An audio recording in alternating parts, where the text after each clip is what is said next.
Muy bien. Bueno, lo que más me mandaron era un problema que había sobre lo que es la función de los músculos, el agonista, sinergista, antagonista y el estabilizador.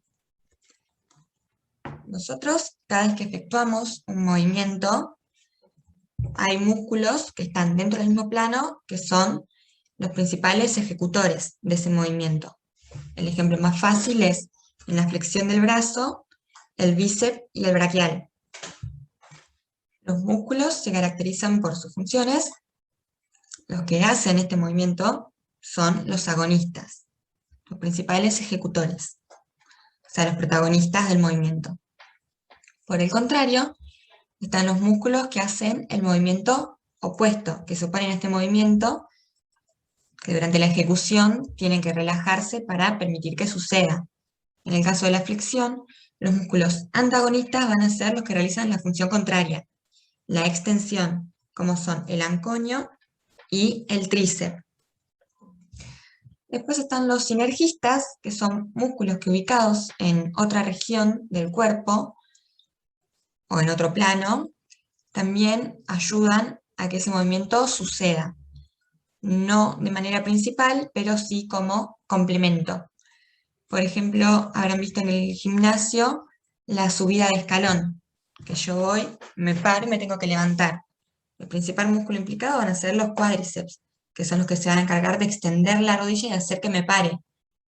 Pero en otra región del cuerpo, en los glúteos, también hay una acción sinergista porque son parte de ese movimiento, pero no son los principales, los protagonistas. Bien, lo mismo cuando nos paramos de una silla. El principal es el cuádriceps, que va a extender la rodilla, y están los glúteos como sinergistas.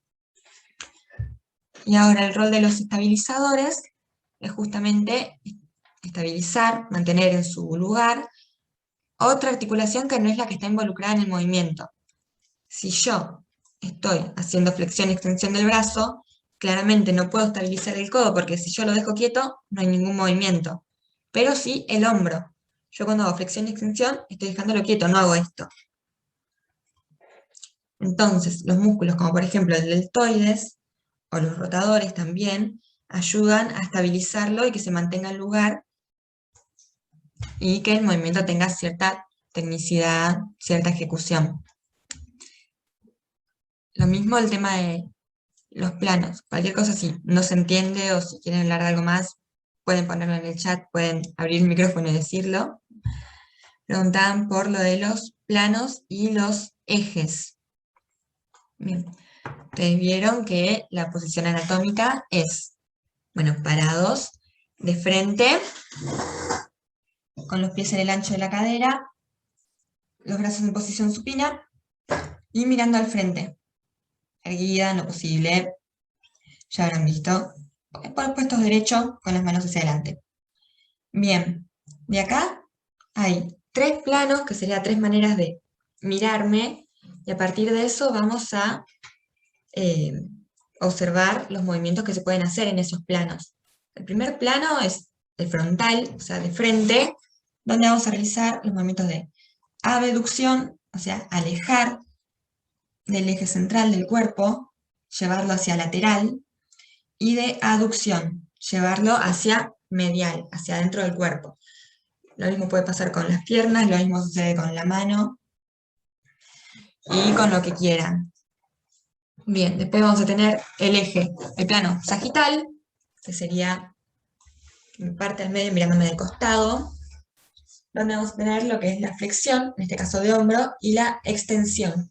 Por el caso de los brazos, lo mismo, acuérdense que partimos de esta posición, flexión, extensión. No se orienten tanto, igual con el hacia adelante o hacia atrás, sino que también pueden orientarse por el ángulo que se forma entre las articulaciones, en este caso. Flexión es acercar los puntos, flexión es acercar y achicar el ángulo que se forma entre los huesos que están involucrados en la articulación, y extensión es aumentar ese ángulo. Bien, Desde la posición anatómica sí se cumple, que justo flexión suele ser hacia adelante y extensión hacia atrás, pero eso, tengan en cuenta que se da por el ángulo que se forma entre los músculos. Abducción y aducción sí se da por si voy hacia lateral o hacia medial. Si me alejo, me acerco al cuerpo. Después está el plano horizontal, que justo en los dibujitos lo van a tener siempre dibujado al medio, lateral del ombligo, donde se dan las rotaciones. Rotación de la columna, rotaciones del hombro, de la cadera, lo que es eversión e inversión del pie, también son rotaciones internas y externas. Interno y externo claramente también se va a dar con referencia al centro del cuerpo. Interno, lo que gira hacia mi cuerpo; externo, lo que gira hacia el lado lateral. Bien. Y los ejes, bueno, los ejes serían como las divisiones, proyecciones que van desde el centro de esos planos y sobre los cuales se hace el movimiento. Cada plano tiene su eje sobre el que realiza el movimiento. En el plano frontal sería el eje sagital, que sería el que va hacia adelante. En el plano sagital, el eje sería el anteroposterior horizontal, o el horizontal, que sería para los costados. En el caso del horizontal sería el vertical, los ejes. Cada plano tiene su eje, es más fácil relacionar el eje con el plano que tener que acordárselos por separado y sus movimientos por separado. ¿Bien? ¿De esto les queda alguna duda o algo para comentar? O si quieren seguimos con lo que necesiten, capaz que yo estoy con esto que es muy de la unidad 0, de ustedes que tenían dudas puntuales sobre tronco o sobre algún punto de los TPs, cualquier cosa me cortan. Después también preguntaba sobre la conformación de la columna. ¿Quedó en claro lo de los planos y lo de los movimientos? El plano horizontal, sí. ¿Qué del plano horizontal? Bueno, ustedes seguro tuvieron igual el video de Sebastián Buffone, que está con una hoja justamente mostrando. Bien, los movimientos del plano horizontal son las rotaciones, ¿sí? Rotaciones hacia adentro o hacia afuera, internas o externas. Eso, el plano horizontal sería acá en el medio, como si tuviera una tabla que me atravesara, es el dibujo que van a ver siempre. Los movimientos son las rotaciones. Rotaciones de columna, rotaciones del brazo, puede ser de los pies también, que hacen la eversión y la inversión, que son rotaciones que realizan, ¿sí? También lo mismo, movimiento de rotación, de flexión, extensión y abducción. En este caso que los vemos de la posición anatómica, sí es fácil reconocer los planos. Tengan en cuenta también que no siempre vamos a estar en posición anatómica. Acuérdense, abducción es alejar del cuerpo, aducción es acercar al cuerpo, flexión, achicar el ángulo entre dos huesos que forman la articulación, y extensión, aumentar ese ángulo, ¿sí? Bien. González, espera. El eje del plano frontal sería el anteroposterior, o sea, de adelante hacia atrás. Sería como si tuviera, él también creo que muestra con el tubo ese de las servilletas, también que se lo pone acá para mostrar. Eso. Cada plano tiene su eje. Acuérdense de relacionarlos, porque es difícil de explicar el concepto de eje, porque es como el centro de lo que gira, ¿sí? O del movimiento. Todos los ejes, como están representados, son a partir del cuerpo completo, claramente si mi movimiento es la abducción de la mano, el eje va a pasar por acá, que es de donde sale el movimiento, ¿sí?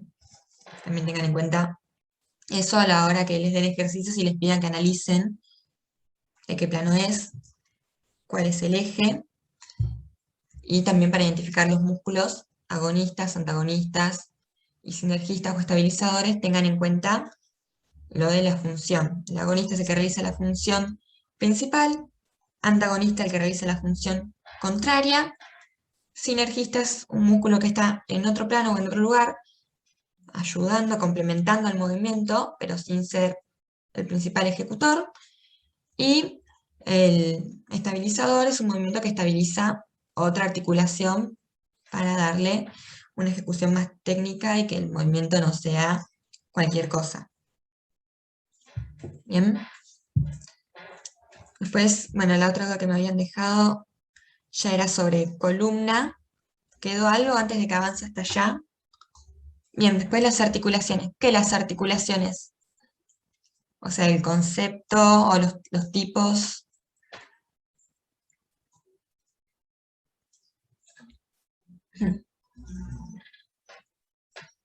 Los tipos. Bien. Para empezar, las articulaciones se dividen en 3 tipos principales según el rango de movilidad.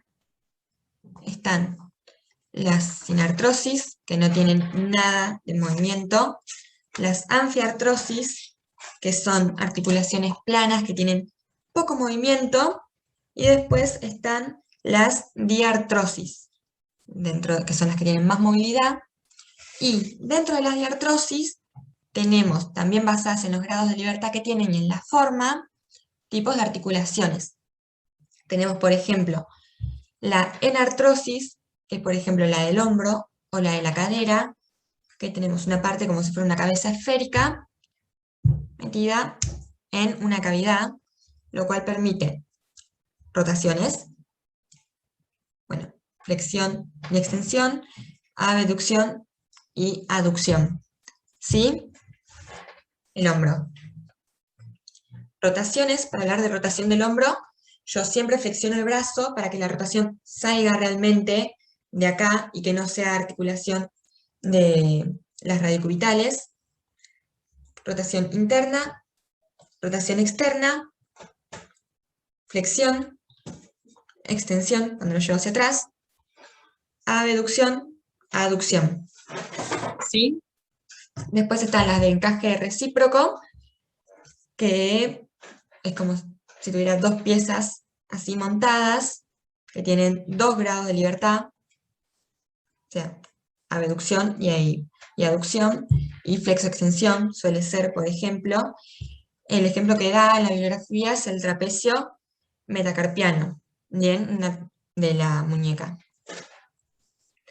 Después están las condilias, que son parecidas a las enartrosis, nada más que tienen menos grados de libertad, ¿sí?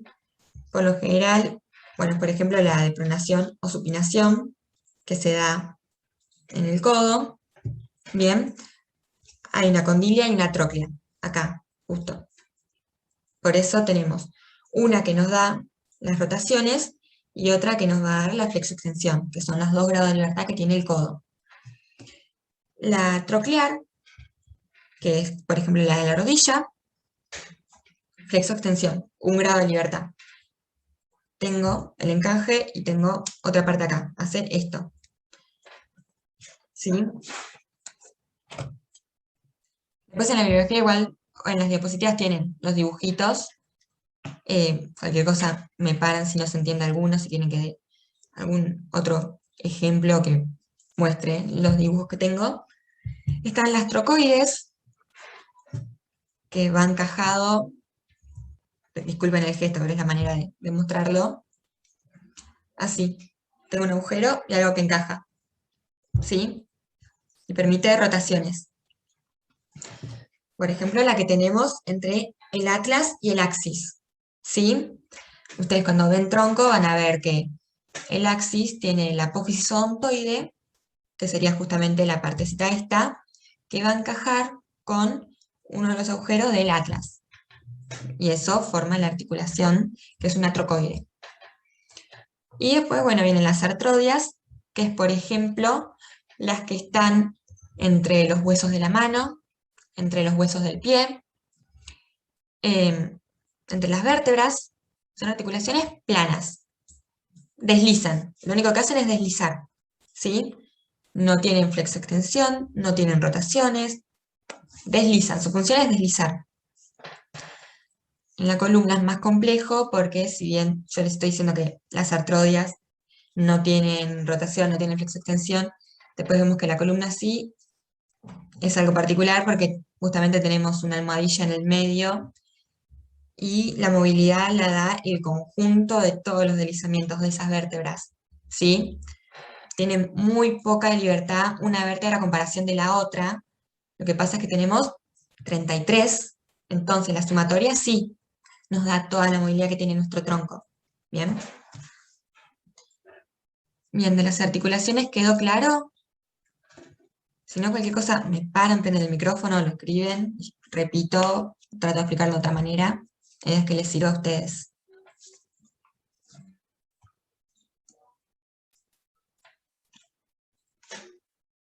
Bien, si no, sigo con columna, que es lo próximo que me preguntaron. Si les queda algo en el medio, igual después puedo volver hacia atrás, no tengo problema. Bien. Bueno, de la columna, lo que me estuvieron preguntando es la composición y lo que es la función. Bien.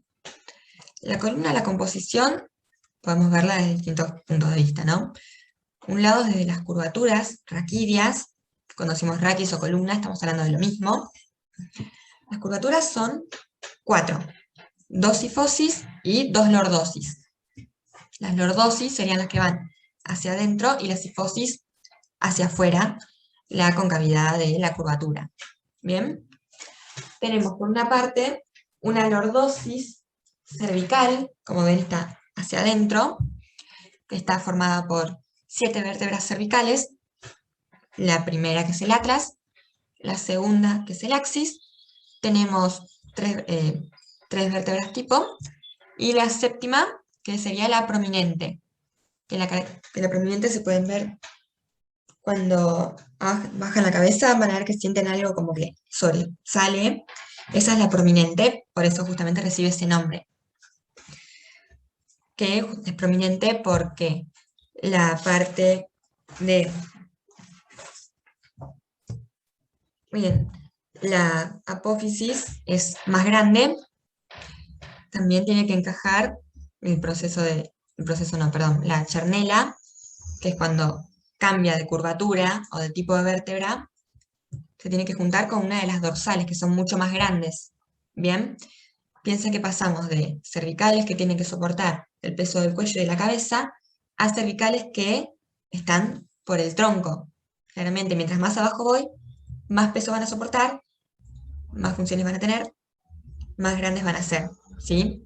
Por eso van a ver que la séptima cervical, la primera torácica, la 12ª torácica, la primera lumbar y la quinta lumbar las marcan como vértebras características. Justamente por eso, porque están entre una curvatura y la otra, y porque es un cambio en el tipo de vértebra. Bien, acuérdense que las vértebras, si bien tienen una estructura en común, son distintas. Después está la sifosis lordótica, que sería la parte de acá atrás, hasta acá, más o menos, que son 12 vértebras cervicales o torácicas, es lo mismo, que tienen la característica de ser las que tienen articulación con las costillas. Bien, tienen apófisis con carillas articulares específicas para articular con las costillas. Bien, esa es como la característica más fuerte que tienen. Después viene una lordosis lumbar, ¿no? Está en la parte de la cintura, que es carga con un montón de peso, y es la que le otorga la mayor movilidad al tronco de la columna. Si ustedes se fijan, los movimientos que realizamos de flexión, extensión de la columna, las rotaciones, las inflexiones nace de la cintura de las vértebras lumbares. Bien, no solo cargan con mucho peso y lo distribuyen, amortiguan, que son justamente las características y las funciones que tiene la columna, sino que otorga movilidad. Bien, esa es una de las características de las lumbares. Aparte de que, por ejemplo, el proceso espinal es rectangular en vez de ser triangular, como el de las cervicales o el de las dorsales. Que eso ya es meternos en los que son accidentes óseos, que también tengo entendido que están en las diapositivas, y les muestran los tipos de vértebra, una por una, les muestran la vértebra, y ahí van a tener las láminas, van a tener el agujero de conjunción, van a tener el pedículo, van a tener todas las partes detalladas. Y van a poder ver bien la diferencia entre una y otra. Yo lamentablemente no me puedo sacar una vértebra y mostrarles, pero se los describo más o menos. Y por último, hay otra cifosis, que es la del sacro, la sacrocoxigia. El sacro y el coxis lo que tiene es que son vértebras que están soldadas, ¿sí? Nosotros vemos que en las lumbares, en las dorsales, en las cervicales, tenemos una vértebra, otra vértebra, otra vértebra. En el caso de las sacras, son 5, más o menos, que están unidas y tienen una forma de cascote, una estructura así, en la forma, para que se den una idea, que articula con la cadera, ¿sí? Forma parte de la pelvis, la cadera con el sacro es el centro de gravedad, y aparte tiene la función que es trasladar el peso a la cintura, ¿sí? Una de las funciones que tiene el sacro, aparte de ser estabilizador, porque se encarga de poner en lugar, también transmite los esfuerzos, las tensiones, el peso, las cargas a las lumbares, a la cintura, o viceversa. Desde el tronco también se transmite hacia abajo, hacia las piernas, por ejemplo, para la amortiguación. Cuando salto, que caemos y flexionamos las rodillas, eso es una transmisión de carga de fuerza. Bien, eso también es una de las funciones de la columna. Si vamos a las funciones en general, tenemos movilidad, tenemos amortiguación, tenemos lo que es locomoción. Piensen que sin la columna nosotros no podríamos caminar, no podríamos andar. Tiene una función importante que es un eje del cuerpo, también sirve para centro de gravedad. La transmisión de la fuerza, que ya les dije, y bueno, sostén y protección, es la única que me faltaba de todas las que les nombran. Bien. Aparte de las vértebras, tenemos bastantes ligamentos, que son los que se encargan de unirlas. Habrán visto el concepto de coaptación articular. Vieron que no es que está hueso, con la articulación, como lo ven cuando vemos articulaciones, y listo, sino que eso está unido. ¿Por qué? Por músculos y por ligamentos que se encargan de dejarlo estable, dejarlo en posición, ¿sí? Ustedes vieron que si yo a un muñequito de plástico agarro, le tiro del brazo, se lo saco, y después se lo puedo volver a poner. En las personas no es tan fácil hacer un movimiento y sacarse algo del lugar, porque justamente tenemos eso que la protege, la estabiliza, todo. En el caso de las vértebras, tenemos el ligamento amarillo, el ligamento anteroposterior, el ligamento anterior, el ligamento posterior, el intertransverso, los longitudinales, tenemos el capsular facetario, tenemos los supra e infraespinosos, ¿sí? Que cada uno se va a encargar de unir distintas partes de las vértebras. Yo ahí de eso tengo una foto, de paso si quieren les muestro más cuando me conecte esto, para que vean de lo que hablo y que no quede en la nada, ¿sí?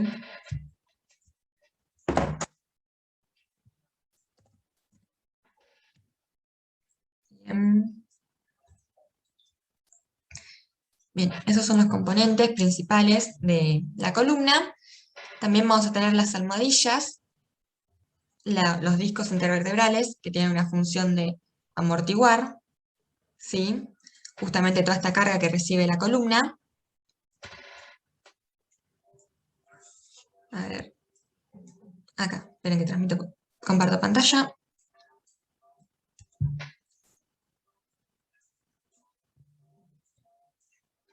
Ahí lo ven.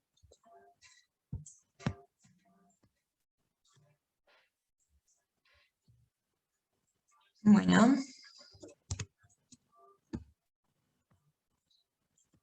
No me deja agrandarlo mucho más. Pero van a ver, ahí que está dibujada una vértebra junto con la otra. Y vamos a tener ahí los ligamentos. El intertransverso, que se encarga de conectar las apófisis transversas. Vamos a tener el longitudinal anterior. Anterior adelante, se encarga de conectar la parte anterior de las vértebras. Valga la redundancia. Lo mismo el posterior, longitudinal posterior. Después vamos a tener el ligamento amarillo, que pasa por adentro de la vértebra. Los capsulares facetarios, que unen justamente las facetas de la vértebra, que ahora también, si quieren, se los muestro. Y los supra e infraespinosos, que unen también las espinas, el proceso espinal. Bueno, de los ligamentos, ¿queda alguna duda de la función o de lo que hacen? Aparte de eso, son quienes van a limitar los movimientos, los ligamentos, ¿sí? Como justamente se encargan de mantenerlo en lugar, por ejemplo, si yo hago una flexión, los ligamentos de la parte posterior se van a tensar, ¿sí? Y van a limitarme ese movimiento. ¿Para qué? Para que justamente no lo haga de más y se me salga algo del lugar. Lo mismo cuando hago una extensión, los ligamentos que están ubicados en la parte anterior van a cumplir el mismo rol. Cuando hago una abducción o una aducción, o una inflexión, mejor dicho, de la columna, vamos a tener los ligamentos intertransversos tensándose, los del lado opuesto, bien, para evitar que justamente ese movimiento termine algo más y que esté todo en posición, ¿sí? Restringen los movimientos, restringen la movilidad. Aparte de los ligamentos, vamos a tener los discos intervertebrales, los que están compuestos por, como dice ahí, un anillo fibroso que está rodeado por, perdón, un núcleo pulposo que está rodeado por el anillo fibroso. El núcleo pulposo es muy como si fuera una gelatina, ¿sí? Para que se den una idea de la consistencia. Y el anillo fibroso, sí, justamente es más fibroso, es más parecido a un cartílago. Bien, están ubicados entre vértebra y vértebra justamente para cumplir este rol, como les dije, de amortiguar, de que no sea tanta la carga. Bien, estos discos, que también es algo que van a preguntar, en los distintos movimientos sufren compresiones y también distensiones o depresiones que van a hacer que el núcleo pulposo justamente se mueva. Bien, por ejemplo, en las inflexiones es un movimiento raro, el disco se va una parte hacia atrás, otra parte, la parte del lado hacia donde voy se va hacia atrás, la otra parte se va hacia adelante. Esto hace, está así, hace esto. Es difícil de expresar en imágenes bidimensionales. Después, en la tracción, que sea, por ejemplo, cuando me cuelgo de algo, que las vértebras, no mucho, claramente, pero se abren un poquito más el espacio que hay entre ellas, mínimo. El núcleo pulposo se estira hacia arriba y hacia abajo. Después, en la compresión, como por ejemplo cuando tenemos alguna carga que nos comprime la columna, lo mismo, es mínimo, se va a ver aplanado y se va a ir hacia los costados. En lo que es extensión, se va a ir hacia adelante, la flexión se va a ir hacia atrás, y en la inflexión se va a ir justamente hacia el lado contrario. ¿Por qué? Porque hacia el lado donde voy estoy haciendo una presión, ¿sí? ¿Y para dónde se va a ir el núcleo pulposo? Para el lado donde hay menos presión. Básicamente lo estoy empujando hacia el otro lado. Bien, bueno, eso para que lo vean, más o menos voy a dejar de compartir pantalla. De columna, algo que les haya quedado, o de miembro superior, o alguna generalidad. O si quieren, pasamos también a lo que es las cosas que tienen que estudiar. Tengo modelos de parciales para que vean a qué prestarle atención, porque les dan un montón de contenido con cosas que después no les van a preguntar, ¿sí? Como por ejemplo, no sé, capaz que tuvieron en el teórico el proceso de vejez y la columna. Eso es algo que no se toma en los parciales, ¿sí? En los parciales, les adelanto, para que vayan viendo qué resumir, a qué darle más bola, van a tomar lo que es músculos con su función y las inserciones, ¿sí? Le prestan mucha atención a eso. Para saber las inserciones, van a tener que aprenderse los accidentes óseos de los músculos. Miembro superior. Del miembro superior, ¿cuántos grados de libertad tiene la muñeca? 2. La muñeca tiene 2. Hace, bueno, justo estoy al revés. Aducción y abducción, o desviación cubital y desviación ulnar.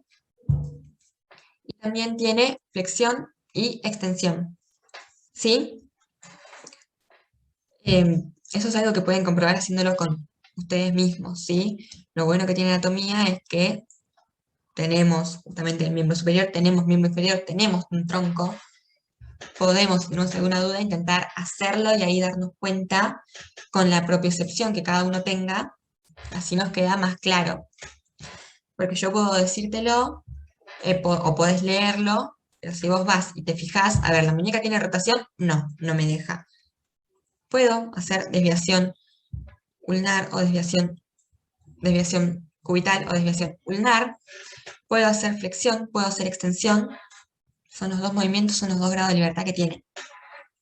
Bien. Después lo que les decía de los accidentes socios, que es algo que les van a preguntar, que les van a tomar en el parcial, que si no les dijo, le digo yo ahora. Son 20 preguntas, multiple choice. Bien. Que creo que les da 1 hora para resolverlo. Capaz que se ponen en forro, les dan un poco menos, capaz que les dan un poco más. ¿Sí?